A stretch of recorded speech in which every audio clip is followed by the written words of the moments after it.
ជំរាបសួរបងប្អូនទាំងអស់គ្នាថ្ងៃនេះថតវីដេអូបង្ហាញជូនបងប្អូនទាំងអស់គ្នាជាមួយនឹងកតិចត្បូងថ្មធម្មជាតិ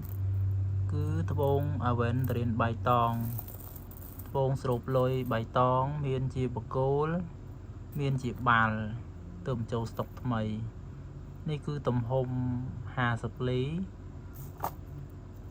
ហើយនេះគឺទំហំ30លីប្រភេទបាល់មូលត្បូងបៃតងស្រូបលុយអាវ៉ែនតរិននេះគឺកតិចត្បូងថ្មធម្មជាតិបងណាត្រូវការទិញបានបងអូនលក់ជូនបងពិសេស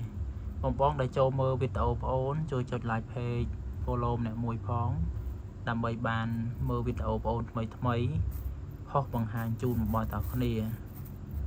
នេះគឺត្បូងធម្មជាតិត្បូងថ្មធម្មជាតិត្បូងស្រូបលុយបៃតងអាវ៉ែនតរិនស្រស់ស្អាតណាស់បងប្អូនទាំងអស់គ្នាបាទភ្លឺស្អាតហើយក៏សូមអរគុណបងប្អូនទាំងអស់គ្នាដែលមើលវីដេអូបងអូនបាទប៉ុណ្នេះជំរាបលាបងប្អូនទាំងអស់គ្នាបានថតតិចទេបងប្អូនទាំងអស់គ្នាបាទហើយក៏មានវីដេអូថ្មីបន្តទៀតអរគុណ